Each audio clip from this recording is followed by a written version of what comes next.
আজকে বানাবো egg soybean কারি।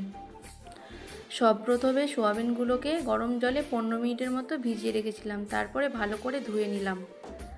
গ্যাসের উপর একটা কড়াই বসিয়ে তার মধ্যে দিয়ে দেবো সরিষার তেল। ধুয়ে রাখা সোয়াবিনগুলোকে লাল লাল করে ভেজে নেব। সোয়াবিনগুলো ভাজা হয়ে গেলে ওর মধ্যে একটা ডিম ভেঙে দেবো, তারপরে আবারও 1 মিনিটের মতো ভেজে নেব। ডিম ও সোয়াবিন ভাজা হয়ে গেলে আগের থেকে সেদ্ধ করা আলুগুলোকে দিয়ে আবারও 1 মিনিটের মতো ভেজে নেব।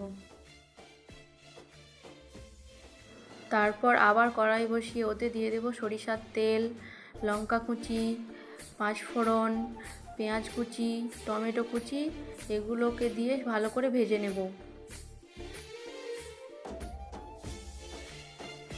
ভাজা হয়ে গেলে ওর মধ্যে দিয়ে দেবো সামান্য জল, আদা রসুনের পেস্ট, লবণ, হলুদ গুঁড়ো, জিরে গুঁড়ো, এই সমস্তকে ভালো করে আবারও 2 মিনিটের মতো কষিয়ে নেব। কষানো হয়ে গেলে ওর মধ্যে দিয়ে দেবো সামান্য চিনি, তারপর 1 মিনিটের মতো আবার কষিয়ে নেব।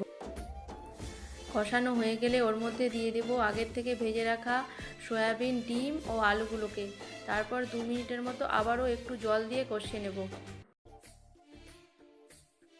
কষানো হয়ে গেলে ওর মধ্যে দিয়ে দেবো ধনেপাতা কুচি, ভালো করে আবারও 1 মিনিটের মতো কষিয়ে নেব। ভালো করে কষানো হয়ে গেলে ওর মধ্যে দিয়ে দেবো পরিমাণ মতো জল আর গরম মশলার গুঁড়ো। 1 মিনিটের মতো ফুটিয়ে নামিয়ে নেব, তাহলে রেডি এগ সোয়াবিন কারি। খেতে অসাধারণ লাগে।